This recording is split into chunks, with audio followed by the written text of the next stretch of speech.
네, 삼프로TV 시청자 여러분 안녕하십니까? 홍선혜입니다. 금요일입니다. 어떤 금요일을 보내고 계신가요? 네, 편안하게, 마음 편안하게 보내시는 분들도 있을 거고, 뭐 이런저런 아쉬움을 좀 달래고 계신 분들도 있을 것 같습니다. 자, 1월을 마무리하는 또 그런 금요일이기도 했죠. 오늘 코스피, 코스닥, 코스피 강보합, 코스닥은 1%대 조정을 보이기는 했습니다만 1월 2026년 연초부터 정말 증시가 새로운 기록을 썼다는 건 아무도 부인을 하지 못할 겁니다. 코스피 5,224 그리고 코스닥도 4년 만에 1000포인트를 넘은 그런 기록적인 뉴스가 계속해서 좀 들려왔던 1월인데 못지않게 잘 가고 있는 자산군이 있습니다. 바로 원자재 쪽인데요. 뭐 금, 은, 동, 구리, 알루미늄 뭐 요런 계속해서 좀 뉴스 또 가격 확인하고 계시죠? 오늘 그런 부분 좀 얘기를 해보도록 하겠습니다. 지금 시장에서 이게 뭘 말하고 있는 건지 하나하나 좀 짚어보는 시간 갖도록 하겠습니다. 한국금융연수원의 이석진 겸임교수 함께하겠습니다. 교수님 안녕하세요. 네, 안녕하세요. 반갑습니다. 네, 반갑습니다. 네. 금요일에 이렇게 귀한 시간 내주셔서 감사해요. 별 말씀요. 좀 춥긴 했지만 그래도 기쁜 마음으로 달려왔습니다. 네, 네. 감사드리고 저 금요일 하면 이제 불금? 네. 불금이라는 말 참 많이 썼던 것 같은데 네. 요즘은 불자 붙은 거는 불장이라는 말을 더 쓰는 것 같아요. 그렇지 않아요? 그렇죠. 진짜 불장 아닙니까? 뭐 전형적인 불장이죠. 그렇죠. 예. 근데 이게 모두가 또 행복했으면 좋겠지만 도통 또 이런 불장에서는 항상 또 배 아픈 일들이 그럼요. 많이 또 벌어지기 때문에 네. 좀 조심스럽게 좀 다가서야 되는 부분도 있다고 생각합니다. 네. 네. 그 뭐 금, 은, 원자재 얘기 좀 들어가기 전에 한국금융연수원 겸임 교수님 네네. 계시잖아요. 그러면은 학생들은 주로 어떤 분들인가요? 학생들은 뭐 99%가 은행원들. 99%. 네네.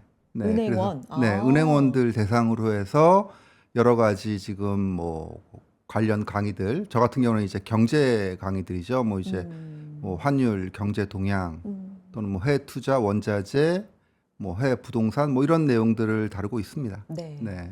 그렇군요. 오늘은 그 중에서도 이제 원자재 쪽에 대해서 질문을 좀 드려볼까 하는데, 네. 이제 금값이 사상 처음으로 온스당 5,500달러 넘어선 뒤에, 물론 간밤에는 좀 빠졌습니다. 네. 반락이 좀 나오기는 했는데, 어쨌든 제 기록입니다. 5,000 갈까 뭐 네. 이런 얘기 있었는데, 사실 5,000달러 넘은 지 이틀 만에 5,500달러. 네네. 그러면 진짜 이게 무서운 기세거든요. 그렇죠. 네. 금값 쪽은 어떻게 보고 계세요?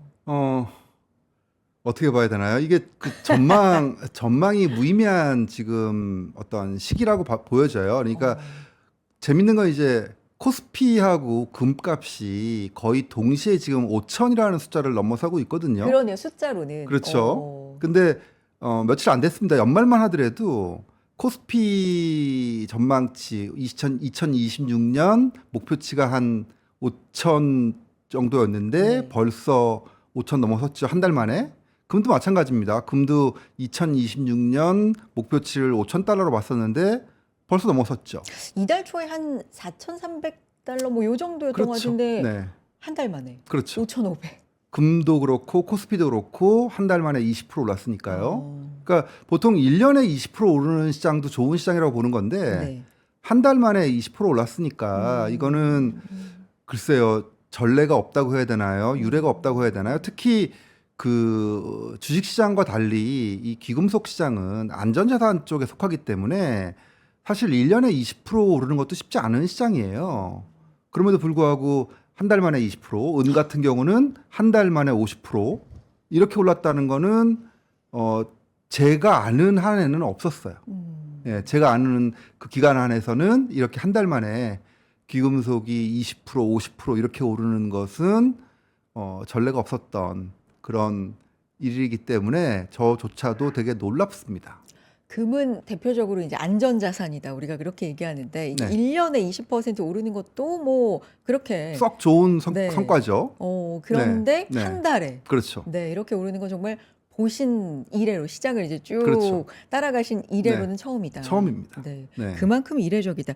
이게 전망이 무의미하다고 하셨는데 네. 이제 외국 리포트 보면은 UBS 쪽에서는 3분기까지 6,200달러 뭐까지 갔다가 네네. 뭐 5,900달러까지 되돌릴 거다. 네. JP 모건 쪽에서는 8,000달러 네. 까지도 부르기도 했더라고요. 그러니까 무의미하다고 네, 하셨지만 그렇습니다. 뭐 10,000달러 부르는 것도 그렇죠. 있긴 있고 예. 근데 이게 지금 뭐 네. 무의미한 거예요. 그러니까 어떻게 코에 어떤 걸면 거예요? 코걸이, 귀에 걸면 귀걸이 같은 건데요. 그러니까 지속적으로 바뀌는 거예요. 예, 뭐 이게 유사한 사례는 아닌데요.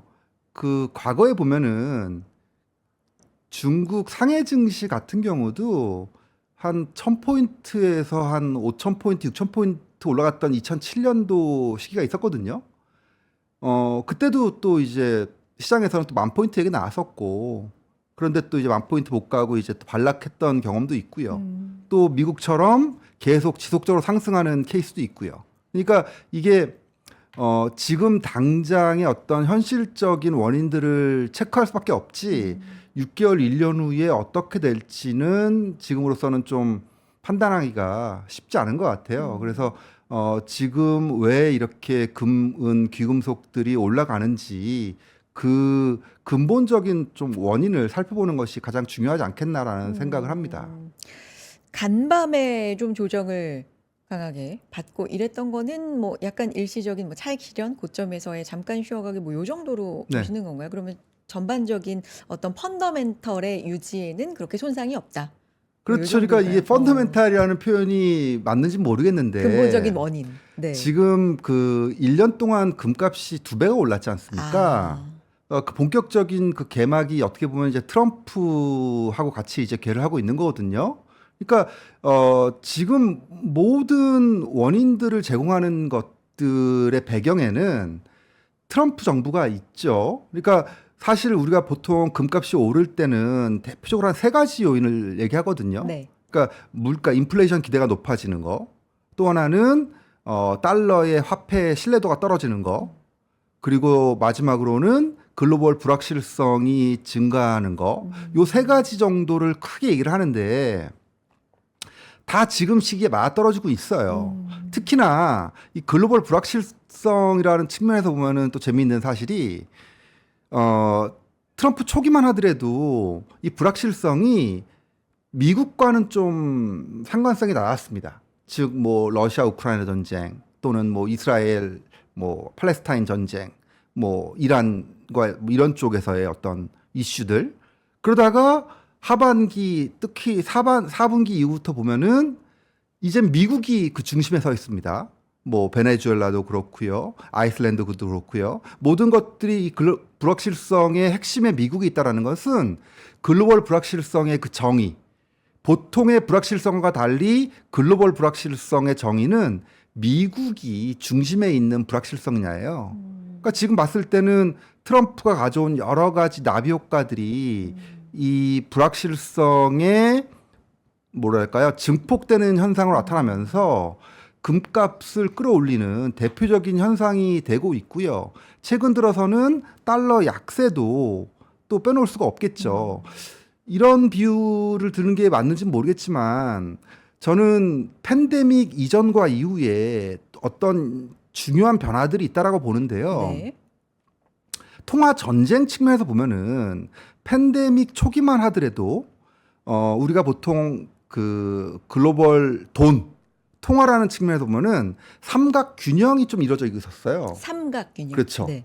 그러니까 어떤 법정 통화로서의 달러, 그렇죠. 그리고 그 실물 통화로서의 금, 네. 그리고 또 하나는 가상화폐로서의 뭐 비트코인. 비트코인. 이게 어떻게 보면은 경제와 투자자들 사이에서 균형 관계를 좀 형성하고 있었거든요.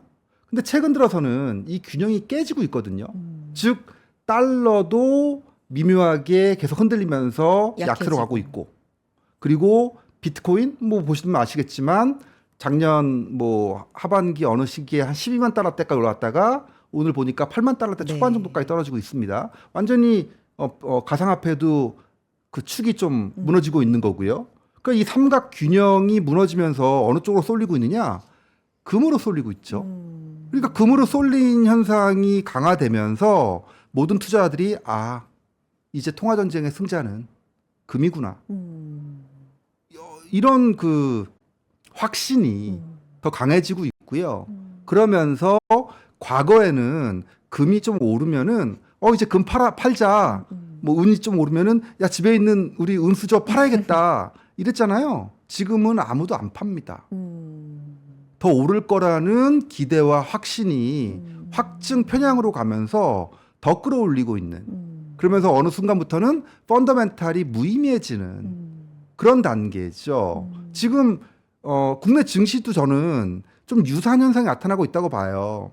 코스피 5천이 가면서 투자자들이 이게 되네라는 생각들이 커졌죠. 그리고 정부가 확실한 역할을 하는구나 라고 하면서 이제 그 믿음이 강해지고 있죠. 그러다 보니까 정부가 코스닥 3천 얘기하니까 같이 또 이제 코스닥에 뛰어드는 건데요. 네네. 코스피의 기업들과 코스닥의 기업은 좀 차이가 있지 않습니까? 코스피의 기업들은 지금 막대한 실적이 나타나면서 그걸 바탕으로 해서 실적 장세가 펼쳐지고 있다면 코스닥은 그런 것도 아니거든요. 뭐 기대감이 있는 종목들도 그렇죠. 더 많고. 그렇죠. 그러니까 네. 이 기대감이라는 게 네. 결국에는 좋게 말하면은 집단의 지성으로서 이제 갈 수 있는 거고, 나쁘게 말하면 대중의 어떻게 보면은 이제 뭐 광기라고도 해야 되나요? 뭐 이런 식으로도 얘기할 수 있는 겁니다. 그 그래서 심리가. 그렇죠. 네. 집단 지성이냐, 대중의 광기냐, 이거는 어떤 시기냐, 어떤 철학의 판단에 따라 다르긴 한데 네.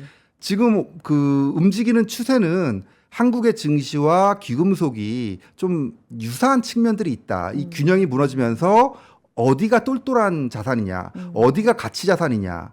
그러니까 글로벌 증시에서도 한국이 그 똘똘한 어떤 가치 자산으로서 인정받는 측면이 있는 거고요.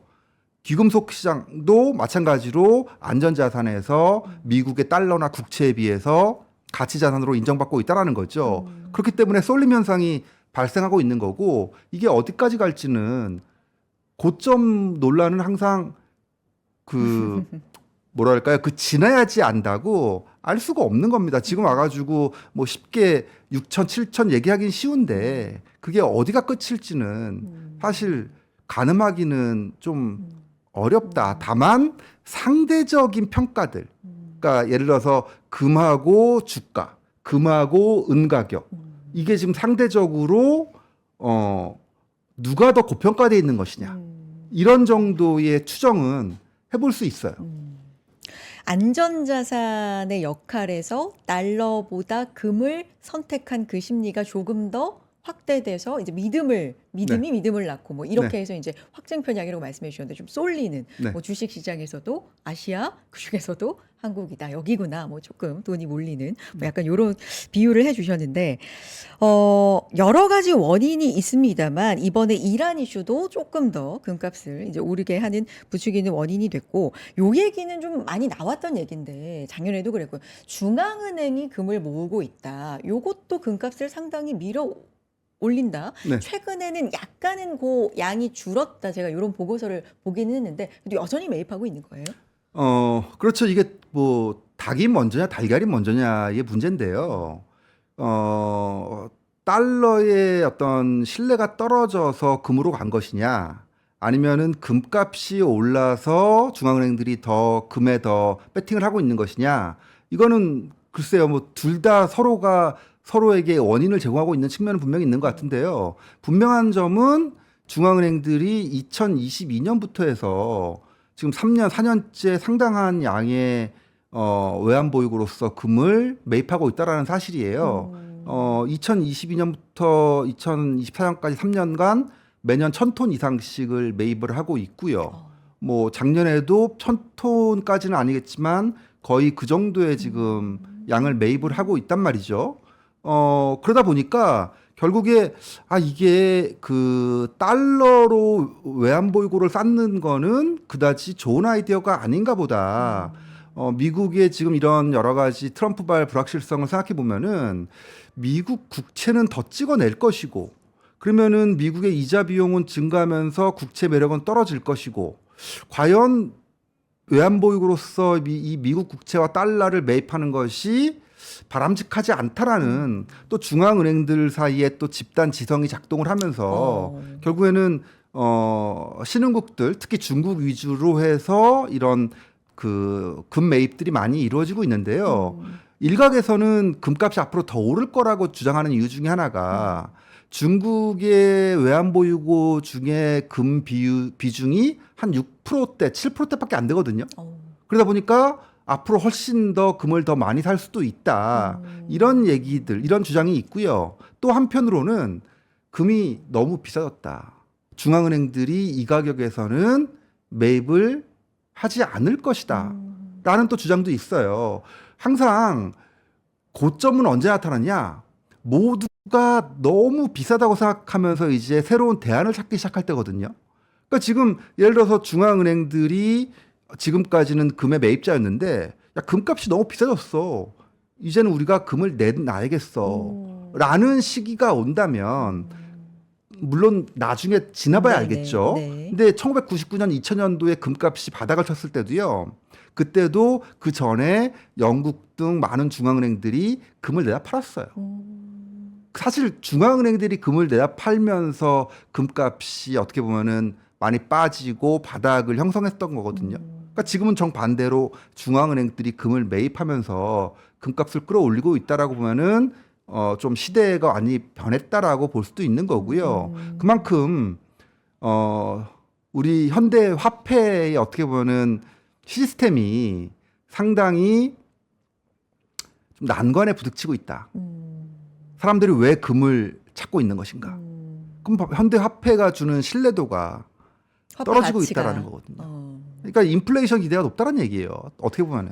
그러니까 돈의 가치가, 그렇죠. 화폐의 가치가, 실물 그렇죠. 돈의 가치가 그렇죠. 없어지니까 그걸 뭘로라도 바꾸자. 그렇죠. 뭐 이런. 그렇죠. 그리고 네. 지금 뭐 한국도 그렇지만 미국도 일본도 뭐 거의 유럽 독일도 모든 나라들이 정부 주도로 돈을 많이 써요. 그러니까 정부 지출 어떻게 합니까? 결국에는 돈을 찍어내야 된다는 거거든요. 그러니까 결국에는 화폐 가치가 계속 떨어지겠구나라는 시그널을 계속 주는 거죠. 그래서 모든 정부들이 이런 적자 재정을 언제까지 얼마나 할 것이냐. 이것도 금값을 보는 하나의 포인트예요. 네, 근데 금 투자자들은 정부는 돈을 안 쓰지 않고 못 빼길 거야라는 이런 전망을 많이 하고 있는 거죠. 그러니까 몇 년째 각국의 중앙은행들이 특히 뭐 중국을 비롯해서 네. 금을 대량으로 모은다, 네. 산다. 네. 근데 과거의 경험으로는 요게 중앙은행들이 언제 금을 내놓는지 이제 그 시점에 따라서도 굉장히 금값이 또 좌지우지되는 중요한 네. 시점일 것 같아요. 지금 상황으로는 당분간은 그러면 그런 시점을 예측하기는 좀 어렵다. 아니면 과거로 보면 어떨 때 그러니까 내다봅니까? 지금으로서는 네. 단기 전망밖에 할 수가 없는데 가장 길게 볼 수 있는 장기 전망은 제 생각에는 트럼프 임기 때까지는 금은 불리하지 않을 가능성이 높다 정도? 이게 가장 장기적인 전망이죠. 그러니까 트럼프라는 그 인물이 글로벌에서 압도적인 영향력을 행사하고 있는데 이 인물이 상당히 불확실한 사람이다. 되게 즉흥적이고 또 어떻게 보면은 금액에 유리한 불확실성을 만들어내는 사람이다라는 이런 생각들을 하다 보면은 앞으로도 당장 가까이에 있는 뭐 이제 6월달 되면은 5월인가요, 6월인가요? 중앙은행장이 바뀌거든요. 연준의 중앙은행장이. 5월? 네, 뭐 근데 연준의 네. 그 의장이 바뀐다는 네. 얘기는 트럼프가 지명한 사람으로 네. 바뀐다는 거잖아요. 다음 주에 발표한다고. 네네. 네. 내일이라는 얘기도 내일인가요? 있어요. 네, 예, 네. 바뀐다고 하는데 네. 결국에는 트럼프가 지명한 연준 의장은 어떻게 할 것인가? 물론 연준 의장 혼자 살 수는 없겠지만 네. 그 12명의 어떤 총회를 끌고 가고 있는 사람이라고 본다면은 그렇죠. 연준 의장의 역할은 되게 중요하잖아요. 근데 트럼프의 의지가 금리를 많이 낮춰야 된다라는 거잖아요. 계속 얘기하죠. 그렇죠. 그런데 네. 지금의 연준 의장과 달리 앞으로 발표될 연준 의장은 분명히 트럼프의 의중을 좀 더 많이 배려할 수밖에 없지 않습니까? 그러면은 단기 금리를 낮출 수밖에 없을 건데, 야, 이거 당연히 인플레이션 리스크 높이는 건데, 지금 물가 잡히지도 않았는데 금리를 또 내린다고? 이건 인플레이션 리스크야 라고 많이 생각할 수밖에 없거든요. 돈의 가치는 더 떨어지고. 그렇죠. 그러면 네. 금액에 불리할 게 없잖아. 아, 이렇게 생각할 수도 있고요. 그러니까 거의 요새 나오는 뉴스의 10중 8구는 금액에 유리합니다. 유리하다는 건 이제 가격이 올라간다는. 그렇죠. 네. 해석상 금액에 유리하게 해석할 수 있는 것들이 많아요. 게다가 최근에 이제 달러 약세가 좀 진행되고 있는 상황에서 트럼프 대통령이 달러 약세를 약간 용인하는 듯한 발언이 또 금의 시세를 한 번 더 부추기는 역할을 했는데 요것 또한 뭐 하나의 원인으로. 그것도 거의 코미디 같은 건데 지금 이틀 사이에 네. 금값이 5,100달러에서 5,500달러로 올랐다가 맞아요. 하루 만에 또 5,200달러 그렇죠. 밑으로 떨어졌잖아요. 이게 딱 그거예요. 하루는 트럼프 대통령이 우리 달러 약세 괜찮아. 수출 더 하면 돼. 라고 했다가 그 다음날에는 또 재무장관이 우리는 스트롱 달러를 선호한다. 라고 하니까 시장이 이렇게 했다가 이렇게 한마디에 서로 이렇게 움직인 상황이거든요. 그래서 당연히 달러가 앞으로 어떻게 될지 매우 중요한 거는 분명한 사실이죠. 근데 지금 금값이 이렇게 흔들리는 이유는 너무 단기간에 오르다 보니까 이익 실현에 대한 욕구도 있고 새로 그 시장에 진입하려고 하는 욕구도 있고 여러 가지 지금 상황이 변동성이 높아질 수밖에 없는 상황이에요. 그러면서 이렇게 상당히 흔들릴 수밖에 없는 상황인데 그럼에도 불구하고 지금 금에 대한 공포가 생겼느냐? 그렇진 그건 않아요. 아니다. 예, 지금 강세장의 가장 그 특징들을 보면은 한국 증시도 똑같은데요. 뭔가 이렇게 한번 흔들릴 때 바로 치고 들어와요. 새로운 투자자들이 들어온단 말이죠. 네. 그러니까 지금 금시장도 그렇고 주식시장도 그렇고 흔들릴 때마다 이 사이드 라인에 있는 예탁금들, 준비 자금들이 들어오기 때문에 요때 조금 이제 흔들릴 때 그렇죠. 사자. 또 새로 들어오는 자금들이 계속 있단 말이에요. 그렇기 때문에 전형적인 강세장의 특징들을 보여주고 있다. 이런 거는 뭐 하루아침에 끝나지 않는다. 라는 거죠. 분명히 이 추세 자체는 이거 되게 이상한데 하지만 이 이상한 데가 생각보다 오래 가더라고요. 경험상. 요런 흐름을 한번 네. 이렇게 네. 타게 되면 네. 좀 가더라. 근데 제가 이제 중앙은행 얘기를 금 얘기할 때 중앙은행 얘기를 좀 이제 찾아보다 보니까 네. 이제 우리도 중앙은행이 있지 않습니까? 한국은행. 근데 한국은행은 금을 그러면 얼마나 매입을 했나? 요 관련된 기사가 있더라고요. 2013년 마지막으로 금을 추가 매입하지 않았다. 네. 우리는 왜 금값 이렇게 오르는데 뭐 요런 게 또 있긴 있어요. 요것도 혹시 해주실 말씀 있어요?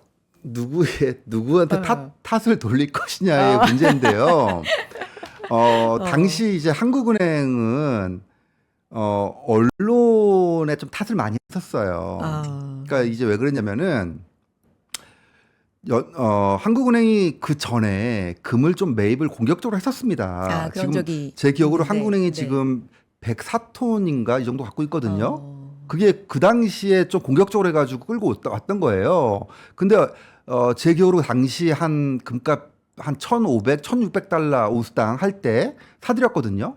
근데 시장이 떨어지면서 금값이 1,000달러, 1,100달러까지 떨어졌어요. 그러니까 언론에서 물론 정치인 일부도 마찬가지였겠지만 한국은행 왜 이렇게 금을 비싸게 산 거냐. 도대체 국가의 돈을 이렇게 막 써도 되는 거냐라는 식으로 좀 비난 아닌 비난을 했었거든요. 그러니까 그 뒤부터 한국은행이 금 매입을 올스톱한 거예요. 그러니까 그러고 나서 10년 이상 동안 금을 전혀 매입을 안 하면서 그런 스토리가 있군요. 한국의 경제 사이즈를 생각해 보면은 국제 평균과 비교해서 너무 택도 없이 금을 적게 갖고 있습니다. 한국 경제 규모나 주식시장 규모는 세계 10위권이거든요. 근데 지금 금은 세계에서 한 40위권 정도밖에 안 갖고 있어요. 그래서 반대로 지금은 그때 금 안 산 거에 대해서 후회할 수밖에 없는 또, 금값이 이렇게 올라가니까 또 상황이죠. 그러니까 이게 세옹지마입니다. 네. 예. 뭐 항상 그래요. 이게 지금 금값 올라가지고 가장 또 배 아픈 사람들은 애국자일 수도 있어요. IMF 때 그 금모기 한다고 해가지고 금 다 이렇게 갖다 판 애국자분들 지금 또 한편으로는 속이 좀 아플 수 있죠. 그때 진짜 금을 모아서 우리가 위기를. 네. 그렇죠. 그러니까 참 지금 금값을 참 생각하면 세옹지마 네. 같은 것들이죠. 네. 그렇군요. 그러면 이제 개인의 금 투자 얘기를 좀 해보면 요즘은 이제 투자할 수 있는 상황이 네. 조금 이제 여러 채널이 있긴 있습니다만 그냥 단순하게 생각할 때 금 투자를 어떻게 할 수 있지? 그 금을 가서 이제 금을 사는 거잖아요. 네. 근데 요게 이제 어떻게 보면 간단한 방법인데 문제는 구입가하고 판매가가 너무 차이가 난다는 거잖아요. 네. 요 얘기들 요즘 또 많이 하시던데. 네. 그렇죠? 그렇죠. 이게 참, 그래서 다양한 거래나 판매가 등장할 수밖에 없는 게 네네네. 이 부가가치세 때문인데, 부가가치세는 그 첫 거래에 한 번 발생하는 거거든요. 요게 이제 10%. 그렇죠. 네. 그러니까 지금 예를 들어서 현재 금 시세가 대략적으로 한 90만 원쯤 할 겁니다. 네. 지금 오늘 현재 가치가 한 돈에 한 90만 원 정도 봐야 될 거예요. 한 100만 원 같다 뭐 이런 근데 얘기. 네. 당연히 90만 원이면은 네. 10%는 얼마입니까? 9만 원이잖아요. 그렇죠. 그거 붙어야 돼요. 그러니까 금은방에 가서 금을 살려면은 지금 뭐 인터넷에서 뭐 보니까 90만 원이던데 왜 여기는 100만 원이지? 그건 당연한 거죠. 부가세가 붙기 때문에. 그러니까 마이너스 10%로 일단 시작하는 그렇죠, 거네요. 그렇죠. 근데 또 이걸 또 잘 생각해 보면은 금을 갖고 있는 사람이 금을 사고 싶은 사람한테 판다. 네. 이거는 부가가치세가 안 붙어요. 금을 갖고 있는 사람이 금을 새로 파면 제가 갖고 있는 금이 있어요. 네. 제가 앵커님한테 팔 때는 앵커님이 저한테 부가가치세 안 내죠. 개인. 그렇죠. 개인 거래할 네. 때는. 그렇죠. 그러니까 중고 거래에서는 또 부가가치가 안 붙는 거예요. 부가가치세가 안 붙는 거예요. 그러니까 사실 이게 뭐 물론 보편적으로 있을 수 있는 일이겠지만 이런 뭐 캐럿 뭐 하는 그런 사이트라든지 뭐 이런 어떤 중고 거래 사이트 같은 것들 많이 있지 않겠습니까? 거기서 만약에 금을 한 5만 원에 판다고 한다면 금방에서 100만 원에 살 수 있는데 여기서는 95만 원에 살 수 있네 하면 서로가 서로에게 윈윈이 되는 거죠. 캐럿. 그렇죠. 그런 셈이죠. 그러니까 이런 거래들도 있을 수 있고요. 그리고 뭐 당연히 그럼에도 불구하고 금을 실물로 갖고자 하는 사람들은 그 10%의 부가가치세를 생각하고서도 또 투자할 수 있는 요인 중에 하나가 이게 10년, 20년, 30년 지나면 금이라는 게 추적이 불가능해집니다. 쪼개기도 쉽고요. 그러니까 뭐 증여나 상속의 도구로서도 활용하기도 좋고요. 부자들 입장에서 오히려 지금 같은 시기에 금을 더 많이 보유하려고 하는 그런 동인들도 될 수가 있습니다. 그래서 뭐 그냥 우리가 투자라는 측면에서만 보면은 가장 간단하게 뭐 핸드폰 앱 키고 그냥 금 ETF 사는 게 가장 간단하고 금 ETF 뭐 예, 금통장. 부가치세도 안 내고 네. 가장 간단한 방법이에요. 그런데 이제 실물로 갖고자 하는 그런 수요들이 있기 때문에 특히나 지금 같은 시기는 더 하겠죠. 뭐 이러다가 금본 이제 다시 오는 거 아니야? 뭐 은본 이제 오는 거 아니야? 이런 얘기가 나오고 있을 정도니까요. 뭐 하여간에 과거와 달리 과거에는 이렇게 귀금속 열풍이 불 때 엄청나게 집안에 있던 그 장신구들 뭐 은수저 그 그릇 다 나왔었거든요. 지금은 오히려 안 나온다고 합니다. 더 올라갈 거라고 생각하면서. 그러니까요. 뭐 한 은행에서 골드바 뭐 150kg 네, 네. 올해 초에 이렇게 판매 개시했는데 하루 만에 예약 마감됐다. 그렇죠. 뭐 이런 얘기도 있는데, 그러니까 네. 수요는 굉장히 많은. 사실 이제 경계해야 될 부분은 말씀하신 것처럼 언제 이런 게 꺾일지 사실 과거의 사례를 봐서도 한없이 가는 시장은 없기 때문에 물론 지금 뜨겁습니다만 네. 뭐 이런 부분은 좀 그래도 한편으로는 그렇죠. 네. 그래서 이게 금이 어디까지 가냐, 은이 어디까지 가냐, 이런 얘기들을 하다 보면은 해줄 수 있는 얘기들이 좀 제한적이긴 해요. 네. 우선 금과 유사한 귀금속에는 은이 있고, 그 다음에 백금이라고 불리우는 플래티넘이 있고, 그 다음에 팔라듐이라는 게 있습니다. 4대 귀금속이라고 하는데요. 뭐 금을 제외한 나머지 3개의 귀금속은 레버리지 귀금속이라고도 부릅니다. 무슨 얘기냐? 금이 오를 때 더 많이 오르고 금이 떨어지면 더 많이 떨어지는 금속이라고 그래가지고 레버리지 귀금속이라고 해요. 전형적으로 지난 1년 동안만 보더라도 금이 2배 올랐는데 은은 4배 가까이 올랐단 말이에요. 그리고 플래티넘 팔라듐도 금보다 더 많이 올랐습니다. 그러니까 이 모든 귀금속의 상승 원인은 물론 사이드적으로 보면은 다른 뭐 산업적인 요인들도 있겠지만 근본적인 원인은 어쨌든 금이에요. 금이 오를 것이냐 안 올 것이냐가 은이나 백금에 투자하는데도 되게 중요한 요인일 수밖에 없습니다. 그래서 금이 오른다라는 확신이 있는 분들은 은이나 플래티넘 투자해가지고 엄청난 투자 이익을 거둔 거고요. 반면에 그만큼 리스크도 높다라는 점은 항상 기억을 하셔야겠죠. 또 하나 우리가 보통 이제 시장에서 얘기하는 거는 금과 은의 교환 비율이에요. 그러니까 야 이게 금이 비싼 건가? 이게 금은비라고 하는 그건가요? 그렇죠. 네. 골드 실버 레이쇼라고 하는데요. 네. 지금 금이 비싼 건가, 은이 비싼 건가 잘 네. 모르겠는데 어떻게 네. 할 수 있지? 네. 역사적으로 보면은 금과 은의 비율은 대략적으로 한 50배에서 100배 사이를 왔다 갔다 하고 있습니다. 50배, 100배가 뭐가 비싼 거예요? 금이죠, 당연히. 금이. 예, 그러니까 금이 은의 은보다 같은 양일 때 그렇죠, 같은 양일 때 50배, 100배. 100배. 네. 50배에서 100배 그 레인지. 그렇죠. 네네네. 그러면은 무슨 얘기냐? 50배 쪽이다. 그러면 이건 은이 더 비싼 거다. 금보다. 그러니까 50배, 100배를 놓고 봤을 때 네. 50배 쪽으로 갈수록 은이 상대적으로 금보다 음. 비싸다라고 얘기할 수 있는 거고요. 지금은 어느 정도예요? 50배입니다.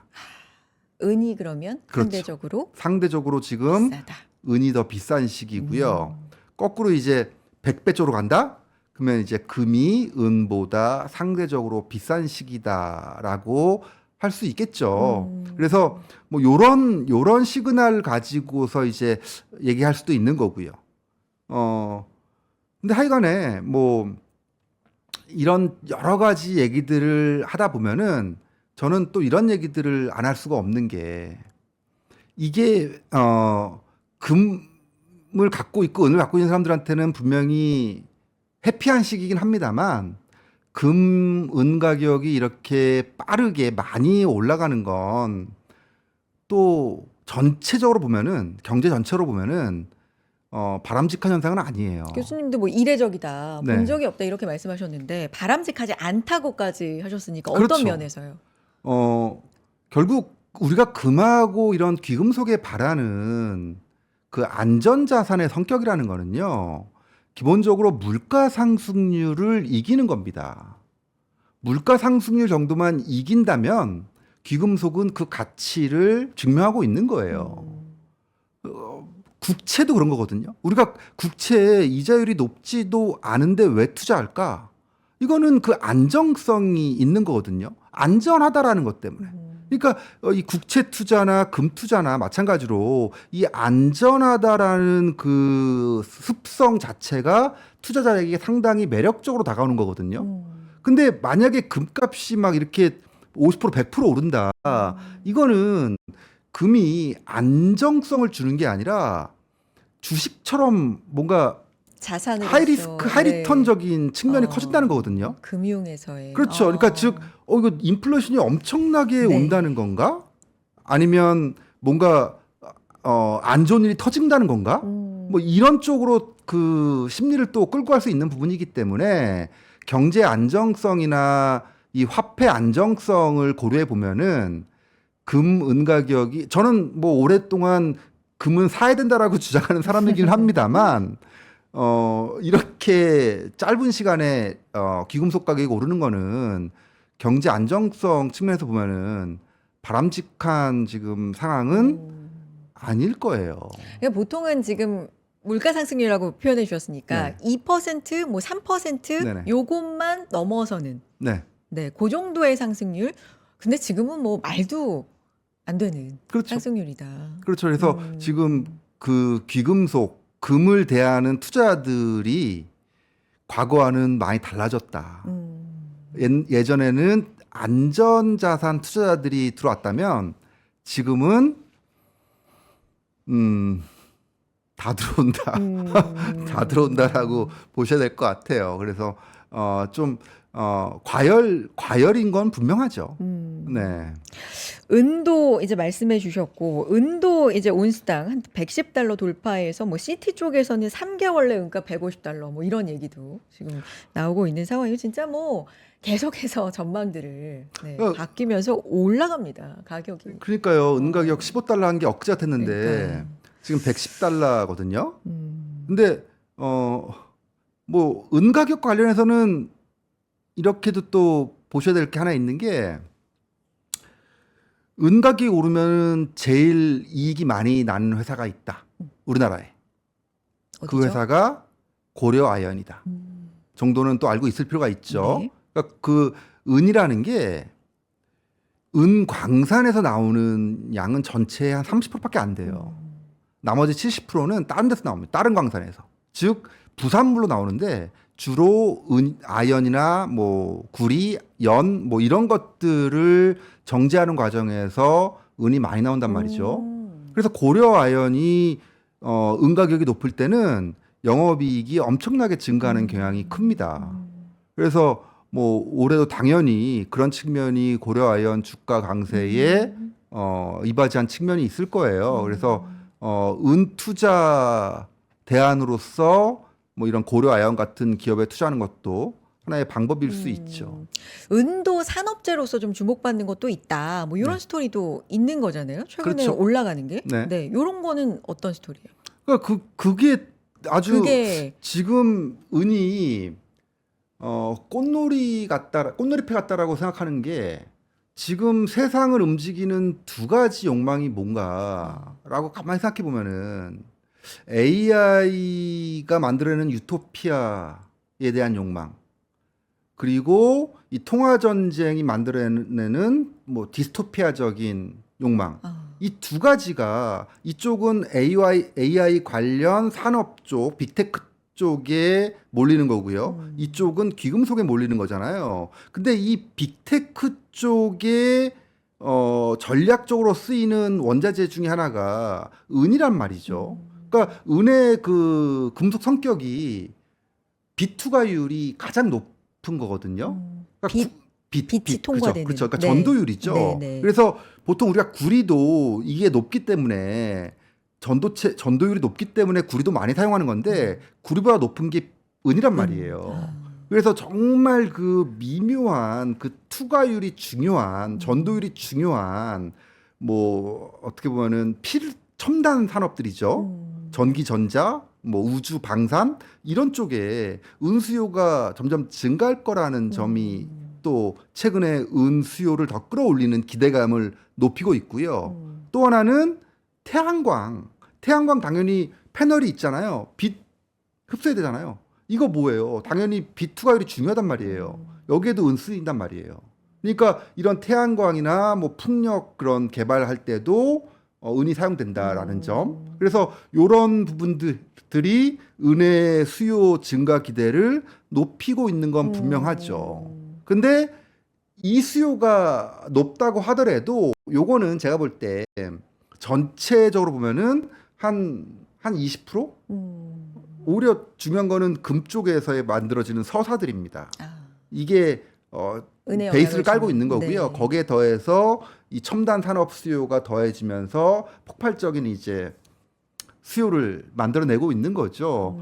근데 또 이렇게 생각하면 또 재밌는 게, 그러면은 이 산업 수요는 언제든지 계속 증가할 것이냐?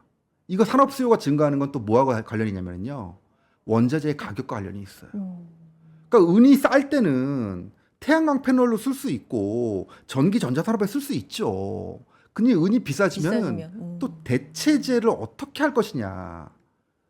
이게 또 이런 생각하게 되면은 또 수요가 당연히 줄 수밖에 없거든요. 네네. 그러니까 가격이 올라가면 그게 왜 고점 논란이 생기냐면은 이 반작용이 있기 때문에 그래요. 가격이 올라가도 수요가 감소하지 않는다? 그럼 문제가 안 되겠죠. 비싸면 산업에 원자재로 쓰기가 어려운 거죠. 그렇죠. 그렇죠. 그래서 네. 그런 것들도 가격이 올라가면 어떻게 보면 저항을 만들어내는 반작용들이에요. 그러니까 은 얘기하면은 굉장히 뭐 꽃놀이패라고 네. 말씀해 주신 것처럼 굉장히 좋은 스토리만 있는 것 같지만 네. 그런 부분 가격이 올라가면 이걸 산업으로 언제까지 쓸 수 있을 것인가 네. 거기에서 나오는 논란과 은이 또 금에 비해서 변동성도 좀 심하지 않나요? 그렇죠. 그 네. 약세장에서는 그 변동성 때문에 투자자들이 은시장에 잘 못 들어오는데 그렇죠. 강세장에서는 변동성에 대한 공포가 사라져요. 그래서 지금은 은 변동성에 대해서 별로 언급을 안 하고 있습니다만 빠질 때는 은이 무섭게 또. 그렇죠. 금보다 훨씬 무섭게 빠지죠. 네, 네. 그 점은 뭐 분명한 역사적으로 검증돼 있는 사실이죠. 구리도 요즘에 네. 잘 가는 거죠. 그렇죠. 이게 이것도 또 이례적인 건데 이게 구리가 동이잖아요. 그러니까 어떻게 보면은 금메달, 은메달, 동메달 다 잘 가는 이게 거. 다 잘 나가는 지금 세상이거든요. 금은도. 근데 네. 원래 금메달, 은메달, 동메달이 다 잘 나가는 세상은 되게 드물어요. 왜냐면은 경기에 따라 반응하는 속도들이 완전히 다르거든요. 구리 같은 경우는 경기 동행성 원자재이기 때문에 닥터코프라고 불리잖아요. 네. 그렇죠. 네. 그래서 닥터커프라는 말 그 자체가 글로벌 경기 동행성이 가장 높은 원자재다. 그러니까 구리가 오른다는 얘기는 글로벌 경기가 좋아지는 거다. 좋고 있다라는 거다. 좋고 있다? 좋다라는 거다. 상황이 좋다. 네네네. 글로벌 좋은 상황이다. 경기가 아주 좋다라는 네, 증거다라고 네. 얘기할 수 있는 건데 네. 반대로 그러면 금은 안전자산이잖아요. 글로벌 경기에 둔감한 자산, 그 경기가 안 좋을 때 오르는 자산이란 말이에요. 그러면 금하고 구리가 동시에 날아간다. 이거 어떻게 해석해야 되는 거냐? 경기가 좋은 거냐 나쁜 거냐? 애매하죠. 제3의 요인은 시장에 돈이 많이 풀렸다라고도 볼 수 있고요. 또 다른 요인으로 지목할 수 있는 것은 경기가 좋은 게 아니라 구리가 지금 이 인공지능의 세상에서 가장 많이 사용될 수밖에 없는 원자재 중에 하나이기 때문에 미리 재고를 비축하려는 경쟁들이 구리 가격을 또 올리고 있다라는 또 주장도 있거든요. 실제로 관세 때문에 작년에 구리 재고가 미국에서 엄청나게 증가를 했어요. 네. 미리 가격 올리기 전에. 근데 지금도 마찬가지로 공급망 변화의 핵심이 모든 국가들이 자체적으로 독립적으로 다 공급망을 만들려고 하는 것들이잖아요. 뭐 데이터 센터뿐만 아니라 뭐 조선도 그렇고 뭐 방산도 그렇고 공장도 그렇고 모두 다 짓겠다는 거잖아요. 인프라도 그렇고. 그러려면은 거기에 사용되는 핵심 원자재 1번이 구리거든요. 그러니까 이 공급망에 대한 경쟁들이 또 구리 가격 강세를 끌어올리고 있어가지고 요거는 경기가 좋아졌다기보다는 정부 주도의 어떤 지출에 어떻게 보면은 혜택을 받고 있다. 이런 생각을 좀 하게 만드네요.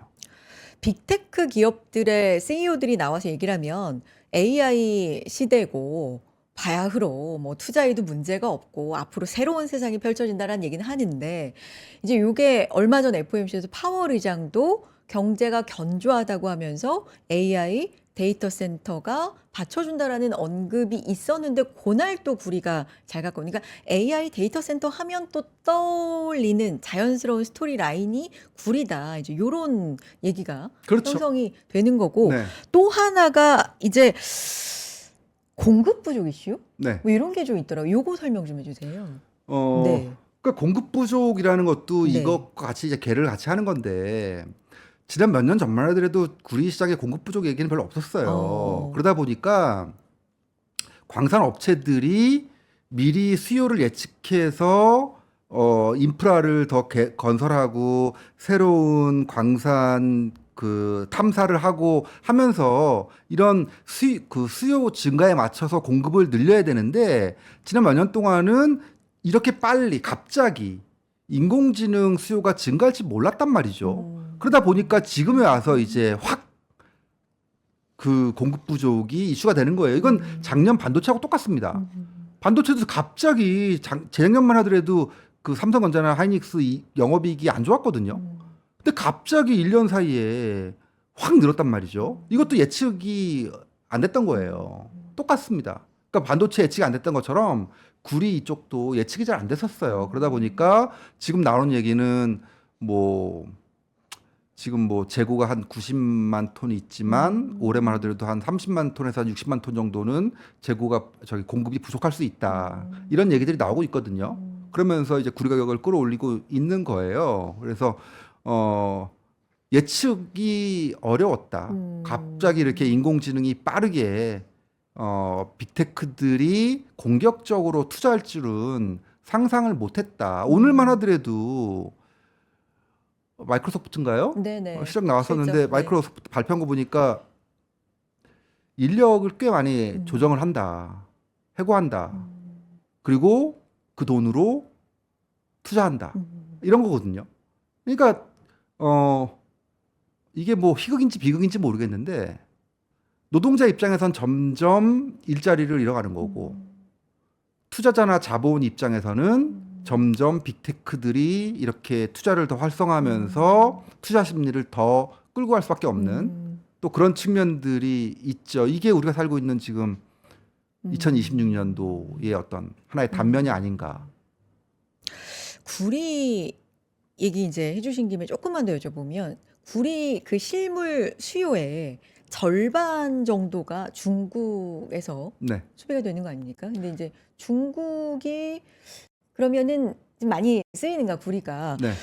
실제 수요 지표는 조금 부진해서 요 괴리도 약간 고려해야 된다라는 의견도 일각에서는 있더라고요. 그렇죠. 네. 근데 지금은 어떤 그런 디테일한 그런 걸 신경을 네, 맞아요. 그러니까 아. 지금 사실 지금 우리 앵커님이 잘 말씀하셨듯이 구리는 칠레 같은 나라에서 생산이 많이 되는 거고 페루, 칠레 이런 데서 생산이 많이 되는 거고 이 구리를 수입해서 이 그 정제하고 다시 이제 제조해서 판매하는 국가는 중국이란 말이에요. 그러니까 중국이 과거에 몇 년 전만 해도 부동산 열풍이 불고 막 할 때만 하더라도 엄청난 건설 산업에 구리가 많이 들어왔단 말이에요. 근데 지금은 중국에서 부동산이 좀 이렇게 가라앉고 부동산 가격 떨어지면서 뭐 수요가 좀 감소한 부분들이 있죠. 다만 중국이 이 제조업을 줄인다면은 구리의 수요도 줄겠지만 과연 중국이 제조업을 줄일 수 있는 것이냐라고 보면은 또 이것도 딜레마예요. 중국도 내부적으로는 내수를 키워서 균형적인 경제 성장을 끌고 가려고 합니다만 중국의 경제 구조 자체가 수출 위주로 돼 있기 때문에 지금 기업 이익이 떨어진단 말이에요. 기업 이익이 떨어지면은 이 대기업 다 수출 기업들인데 얘들의 선택은 뭐냐? 수출 더 많이 할 수밖에 없어요. 수출을 더 많이 하려면은 가격을 떨어뜨리더라도 일단 만들어야 됩니다. 그러다 보니까 계속 돌리는 거예요. 그러면서 뭐 이런 원자재 구리 수요도 계속 들어갈 수밖에 없어요. 그래서 중국은 뭐 디플레이션 리스크가 여전히 좀 높은 국가이기도 합니다. 근데 지금 구리 가격의 어떤 이런 이슈를 끌고 가는 것은 중국의 이 네거티브 이슈보다는 AI가 불러오는 이 파저티브 이슈가 훨씬 더 큰 영향 투자 심리에 더 큰 영향을 미치고 있다. 네. 이렇게 봐야 될 것 같습니다. 원자재 오늘 뭐 금, 은동 말씀하신 것처럼 네. 이제 짚어봤고 다음으로는 뭐 백은까지 거론이 되고 있는 시장이죠. 네네네. 그런 네. 상황이기도 하고 네. 또 좀 원자재 동향에서 짚어볼 만한 이슈 뭐 이런 네. 게 혹시 있을까요? 사람들이 잊고 살고 있는 거는 원유죠. 원유. 그렇죠. 네. 그래서 최근에 근데 좀 뭐 지정학적인 이슈로 인해서 살짝 네. 지금 오르는 우리는 네. 어떻게 보면은 원유에게 좀 고마워해야 돼요. 그러니까 평균적으로는 그래도 저유가 네. 정도를 좀 유지하고 있다. 그렇죠. 근데 지금 해야 물가 된다는 부담 측면에서 보면은 물가. 인플레이션 리스크의 핵심은 사실은 원유거든요. 네. 근데 지금 유가가 저유가란 말이에요. 60달러, 뭐 물론 좀 올라가지고 거의 뭐 60달러 후반대에 지금 움직이고 있습니다만 역사적으로 그리고 지난 10년 동안 화폐 가치 떨어진 거 생각해 보면은 유가는 상당히 낮은 겁니다. 그래서 사실 우리가 생각했던 만큼 물가가 오르진 않아요. 근데 만약에 유가가 다시 오른다? 그럴 가능성이 아직은 없습니다만 또 어떤 일이 벌어질지 모르는 거니까요. 근데 만약에 유가가 오르기 시작한다면 지금 안 그래도 원자재들 다 상승 압력들 장난 아닌데 여기에 유가까지 가세한다면은 인플레이션은 100%가 되는 거죠. 그래서 지금은 제 개인적으로는 워즈한테 되게 고마워해야 되는 지금 상황이다. 요 정도 그래도 네. 유지. 네네. 네, 낮은 수준에서 유지가 되고 있는 게 인플레가 크게 튀지 않는 부분에서는 그렇죠. 좀 고마워해야 되는 상황이다라는 의견이신데 알겠습니다. 전반적으로 오늘 뭐 투자 관점 그리고 전 세계 이제 경제를 움직이는 뭐 이런 관점에서 원자재 좀 살펴봤습니다. 단순하게 이제 오른다 내린다도 물론 중요하지만 그걸 떠나서 좀 뭐 달러도 그렇고 패권 경쟁, 네. 화폐 전쟁 뭐 이런 부분도 좀 생각할 부분이 많은 것 같아요. 혹시 좀 못다 하신 말씀 좀 남겨주실 부분들 있을까요? 저는 오랫동안 네. 금은 장기 투자 자산이다라는 어떤 신념을 갖고 계속 말씀을 드렸던 사람이거든요. 그 오래전이 언제부터예요? 한 20년쯤 됐죠. 야. 그래서 금은 장기 투자로 꼭 가져가야 되는 자산이다라는 말씀을 계속 드리고 있는데 최근 같은 흐름에서는 야, 이거 나도 이제 모르겠다라는 생각이 들 정도로 그런 생각이 들어요. 그래서 이럴수록 냉정하게 그 포트폴리오 생각을 한번 해볼 필요가 있는 것 같아요. 그래서 내가 갖고 있는 포트폴리오에서 예를 들면은 내가 이 자산은 5% 갖고 있어야지 했는데 그게 10%, 20%가 됐다. 그러면은 이거 줄여야 되는 거 아닌가라는 생각을 해볼 필요가 있는 거고요. 또 반대로 너무 그 비중이 줄어든 자산이 있다면 또 늘려야 될 필요도 있겠죠. 그래서 냉정하게 이 포트폴리오, 내 자산 포트폴리오에서의 비중을 어떻게 가져갈 것이냐라는 측면에서 귀금속 비중을 한번 점검해 보시는 게 맞지 않나. 이게 되게 원론적인 얘기긴 한데요. 가만히 생각해 보면은 이거 외에는 사실 정답이 없어요. 내가 갖고 있는 자산들이 엄청나게 오른 게 있고 안 오른 게 있다 보면은 오른 거의 비중이 되게 높아져 있거든요. 근데 그거를 계속 가져가는 게 맞는 것인가? 이 국민연금도 해외 주식과 국내 주식 비중을 어떻게 가져갈지 계속 고민하고 있거든요. 우리도 그런 측면에서 지금 귀금속 비중을 어떻게 가져가야 되는 것이냐에 대해서 제 개인적으로는 한 맥시멈으로는 저는 한 5% 봅니다. 최대. 네. 네. 네. 근데 뭐 개인적으로 또 차이는 있겠죠. 근데 내가 갖고 있는 자산 중에서 귀금속이 10% 넘어갔다? 그거는 좀 너무 많지 않나. 이런 생각 정도는 해볼 필요가 있겠죠. 단기 전망을 해주시는 뭐 교수님 아니십니다만 어쨌든 지금까지 많은 감사한 분들 지금 시청자분들 함께 해주고 계시는데 이제 많이 의견 말씀해 주시는데 이제 좀 조정을 받는 좀 네. 떨어지는 요 금은 이런 상황들 최근에 말씀을 이제 해주시는데 그래서 이렇게 좀 조정을 받을 때는 네. 담아볼 수 있는 거예요? 아니면 이때는 좀 피해야 되는 겁니까? 요거는 네. 요것도 참 정말 그 그러기엔 또 너무 중요한 아닌. 질문이고 애매한 질문이기도 맞아요. 한데요. 고점에서 한 20% 만약에 떨어진다면은요. 네. 그거는 긴 조정으로 갈 겁니다.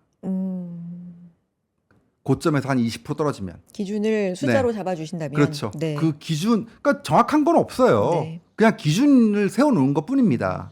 근데 대략적으로 보면은 항상 어떤 고점 논쟁이 있을 때 고점 대비 한 20% 이상 빠지면 이건 일단 강세장은 마무리다 정도로 생각하셔야지 오히려 20% 빠졌으니까 난 사야지라고 접근하시면은 안 될 것 같습니다. 그래서 강세장에 올라타신다면은 요런 부분들을 고려하셔가지고 저도 마찬가지지만 투자자들이 가장 많이 하는 실수가 많이 빠지면 사야지거든요. 많이 빠지면 안 오릅니다. 예. 그러니까 항상 그게 저도 고민이에요. 저도 투자자 한 사람으로서 알면서도 잘 안 되는 부분이기도 합니다. 네. 제일 어렵습니다. 네. 네. 여기까지 듣도록 하겠습니다. 한국금융연수원의 이석진 겸임 교수 함께했습니다. 교수님 오늘 말씀 감사해요. 네, 고맙습니다. 감사합니다. 네.